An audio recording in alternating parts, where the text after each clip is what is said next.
سب سے پہلے اسے قبولیت ملتی ہے جس کا عقیدہ ٹھیک ہوتا ہے. من عمل صالحا من ذکر او انثی وهو مؤمن فلنحینہ حیاتا طیب. جو بھی نیک عمل کرے مرد ہو چاہے عورت، تو شرط یہ ہے کہ مومن ہو. شرط یہ ہے کہ اگر مومن ہو تو پھر قبولیت ہے. فلنحینہ حیاتا طیبہ، پھر ہم اسے پاکیزہ زندگی دیں گے. اگر ایمان نہیں تو کوئی عمل بھی قابل قبول نہیں ہے، اور اگر ایمان ہے تو پھر اعمال کی قبولیت بھی میسر آئے گی. حضرت جناب سیدہ عائشہ صدیقہ رضی اللہ تعالیٰ عنہ ارشاد فرماتی ہیں کہ میں نے عرض کیا تھا یا رسول اللہ، جاہلیت کے دور میں ایک ابن جدان نام کا شخص تھا، وہ بڑی صلہ رحمی کرتا تھا، محتاجوں کو کھانے بڑے کھلاتا تھا، نیک عمل کرتا تھا، تو کیا اسے اس عمل کا کوئی اجر ملے گا؟ یہ مسلم شریف میں حدیث ہے. تو نبی پاک علیہ السلام نے فرمایا نہیں ملے گا، اس لیے کہ اس نے ایک دن بھی یہ نہیں کہا تھا کہ اے میرے رب حساب و کتاب کے دن میری خطائیں معاف کرنا. اس نے رب کو ایک دن بھی نہیں پکارا، اللہ پر ایمان نہیں لایا، جتنی مرضی صلہ رحمی کی، جتنے مرضی نے ایک عمل کی، اجر نہیں ملے گا. تو پھر کافر کو اجر نہیں ملے گا تو ہوگا کیا؟ علماء نے لکھا ہے اس کی نیکیوں کا اجر اللہ اسے دنیا میں دے دے گا. اسے رزق میں وسعت مل گئی، کوئی اور آسانی اسے مل گئی، لیکن قیامت میں نیک اعمال کی قبولیت اس کو ملے گی جس کا عقیدہ ٹھیک ہوگا اور ایمان اس کا پکا ہو. تو اگر ایمان لڑکھڑاتا ہوا ہو تو نیکیاں جتنی مرضی کریں، یقین کامل ہی نہیں، قلہ مضبوط ہی نہیں، تو نیک اعمال کرنے کا کوئی نفع حاصل ہے. قبولیت تب ملے گی جب عقائد درست ہوں گے. آپ کی خدمت میں عرض کروں گا، کبھی زندگی میں اپنا عقیدہ نہ بگڑنے دینا. نبی پاک کے ہر صحابی کو آنکھوں کا تارا بنا کے رکھنا، دل کی ٹھنڈک بنا کے رکھنا، اور محبوب کی اولاد کے اس طرح غلام رہنا کہ اپنی اولاد کو بھی حضور کی اولاد کی غلامی بتا کے جانا صلی اللہ تعالی علیہ. تو ایک تو قبولیت کے لیے ایمان کا خالص ہونا شرط ہے، اور دوسرا اعمال کی قبولیت کے لیے شرط ہے کہ عمل بالکل خالص اللہ کے لیے کیا جائے. ذرا سا شائبہ اس کے اندر، ذرا سی غیر کے لیے نیت، ذرا سا ارادہ کہ کسی کو پتہ چل جائے، شہرت ہو جائے، کسی بندے تک پتہ چل جائے میں نہیں، ذرا سا شائبہ بھی قابل قبول ہے. ذرا سی ملاوٹ بھی ہو تو قبولیت نہیں ہوتی.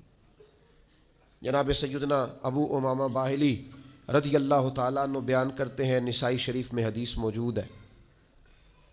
آپ فرماتے ہیں کہ نبی پاک صلی اللہ تعالیٰ علیہ وسلم کی خدمت میں عرض کیا گیا یا رسول اللہ، ایک شخص جنگ کے لیے جاتا ہے اور اس کی دونوں نیتیں ہیں.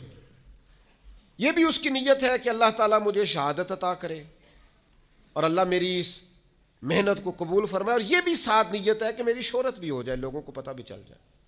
ایسا نہیں ہے کہ رضا الہی کی سرے سے نیت نہیں ہے، رضا الہی کی نیت بھی ہے، پوری ہے کہ اللہ راضی ہو جائے، شہادت کا مرتبہ نصیب ہو جائے، لیکن ساتھ وہ چاہتا ہے چلو تھوڑی بہت شہرت. ایسا نہیں کہ نیت اس کی کنفرم عبادت کی نہیں، عبادت کی بھی ہے لیکن ساتھ تھوڑا بہت ارادہ شہرت کا بھی ہے. یہ کچھ نہ بیماری لگ جاتی ہے. کوئی ہر نیکی کا سٹیٹس لگانا ضروری ہو گیا ہے. یعنی ایک دوست مجھے کہہ رہے تھے کہ بعض لوگ یہ بھی کرتے ہیں، کہتے ہیں 10 دن مجھ سے رابطہ نہ کرنا، میں اعتکاف بیٹھنے جا رہا ہوں. یعنی یہ بھی آپ نے سوشل میڈیا پہ بتا دیا، سب کو پتہ چل جائے. او بھائی کوئی کام تو رہنے دو خالص اللہ کی رضا کے لیے. کہیں تو آپ خاموش ہو جاؤ. 10 دن موبائل بھی تو خراب رہ سکتا ہے، سم بھی آپ کی بلاک ہو سکتی ہے، کچھ بھی تو ہو سکتا ہے، لیکن بھائی خدا کے بندو یہ بھی بتا دیا ہے کہ 10 دن اس لیے میں آف لائن رہوں گا کہ میں معتکف ہونے جا رہا ہوں. عرض کیا رسول اللہ، جنگ کی بھی نیت ہے، نسائی میں موجود ہے، اور حضور تھوڑی اس کی یہ بھی نیت ہے کہ شہرت ہو جائے، تو حضور ثواب ملے گا. 2 ٹوک لفظوں میں بالکل واضح اللہ کے حبیب نے فرما دیا، فرمایا جس شخص کی ساتھ شہرت کی بھی نیت ہو اسے اس عمل کا کوئی ثواب نہیں ملے جب تک خالصتاً نیت محض اللہ کی رضا کی نہیں ہوتی. اپنے ارادوں کا وضو کریں یار، تھوڑا خیال کریں. آپ اس بات کو سمجھیں، شہرت ہونا ضروری نہیں، قبولیت ہونا ضروری ہے. لوگوں کو پتہ چلنا ضروری نہیں، رب کے حضور حاضر ہونا. حضرت سعد بن ابی وقاص رضی اللہ تعالیٰ عنہ کے زمانے میں آپ ایک جگہ جہاد کے لیے تشریف لے گئے تو فرماتے ہیں کہ ایک قیمتی سونے کا تاج تھا اس بادشاہ کا جس سے ہماری جنگ تھی، تو وہ تاج نہیں مل رہا تھا.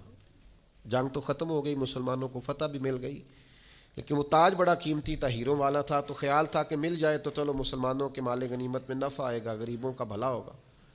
تو رات کے وقت ایک نوجوان مجاہد چادر اوڑے بکل مارے وہ میرے خیمے میں آیا، اور اس نے وہ اپنی چادر کی اوٹ سے وہ تاج نکال کے دیا. کہا آج مجھے سر شام ملا تھا تو میں دینے آیا ہوں.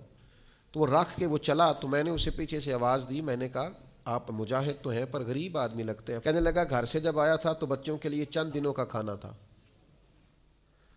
تو کہتے میں نے اسے کہا کہ اتنی قیمتی تاج تیرے ہاتھ آیا تھا تو نے سارا دے دیا ہے.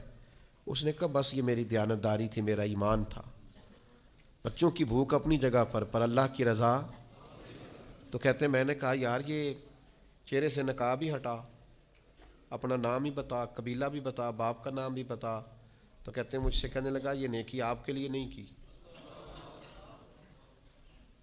یہ میں نے رب رسول کے لیے کی ہے، اور جن کے لیے کی ہے نا وہ میرا چہرہ بھی جانتے ہیں، نام بھی جانتے ہیں، باپ کا نام بھی جانتے ہیں، قبیلہ بھی جانتے ہیں.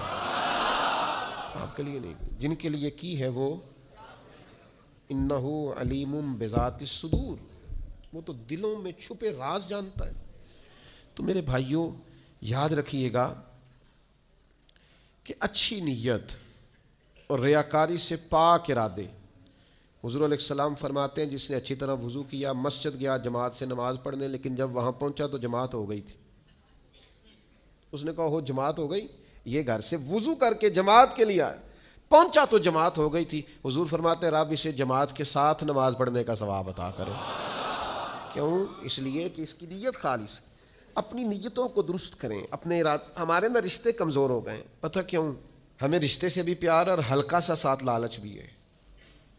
یہ جو ہلکا سا بھی لالچ ہے نا یہ اس رشتے کی معنویت اور اس کے حسن کو بگاڑ دیتا ہے. ہم انسانوں سے پیار نہیں کرتے، عہدوں سے پیار کرتے ہیں. لوگوں سے پیار نہیں کرتے، جیبوں سے پیار کرتے ہیں.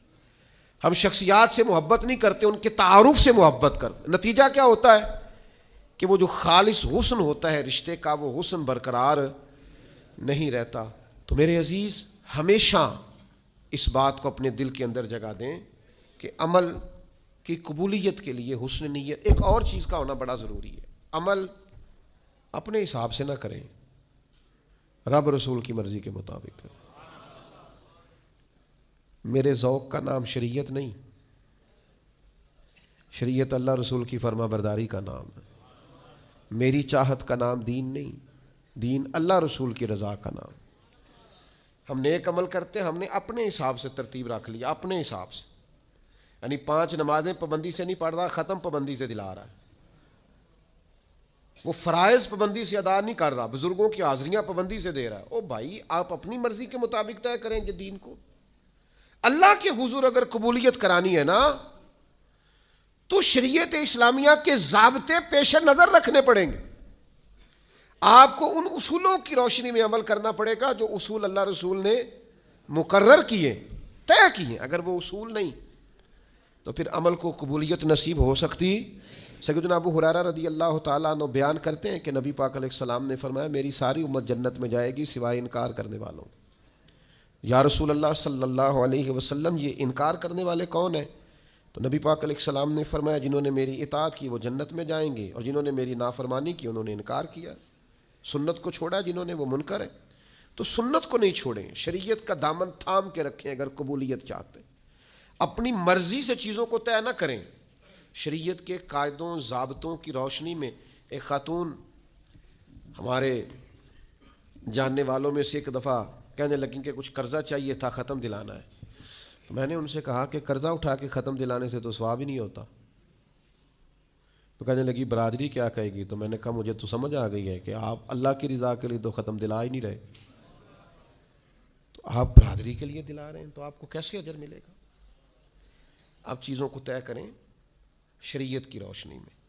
حضور کے دروازہ نور پہ صحابہ گئے، جا کے پاک ماؤں سے پوچھا امہات المومنین سے کہ نبی پاک صلی اللہ علیہ وسلم کی عبادت کا طریقہ بتائیں. تو انہوں نے کہا حضور رات کو کچھ دیر آرام کرتے پھر کچھ دیر عبادت کرتے، کبھی نفلی روزہ رکھتے کبھی چھوڑ دیتے. تو ان میں سے بعض صحابہ کہنے لگے حضور کے صدقے اللہ اگلے پچھلوں کو معاف کرے گا. لیکن نبی پاک صلی اللہ علیہ وسلم تو اللہ کے رسول ہیں، حضور کا تو تھوڑا عمل بھی کیا بات، لیکن ہم چونکہ گناہگار ہیں، کمزور ہیں، ہم ساری رات ہی نفل پڑھیں گے، ہر روز نفلی روزہ رکھیں گے۔ نبی پاک تک یہ بات گئی تو حضور فرمانے لگے میں تم سب سے زیادہ رب کو جانتا ہوں، تم سب سے زیادہ اللہ سے ڈرتا ہوں۔ فرمایا یاد رکھو میں افطار بھی کرتا ہوں، روزہ بھی رکھتا ہوں، عبادت بھی کرتا ہوں، گھر والوں کو وقت بھی دیتا ہوں، آرام بھی کرتا ہوں۔ تو شریعت کے ضابطوں کے مطابق آپ عبادت کریں گے تو قبول ہوگی، اپنی مرضی سے چیزیں طے کرنے سے قبولیت نصیب نہیں ہوتی۔ ضابطے تو اللہ رسول نے بنا کے دیے، ہمیں اپنی مرضی کی چیزیں اس میں سے اختراع کرنے کی ضرورت نہیں ہے۔ تو یہ چند ایک چیزیں ہیں جن کی بنیاد پر انسان کے اعمال اللہ کے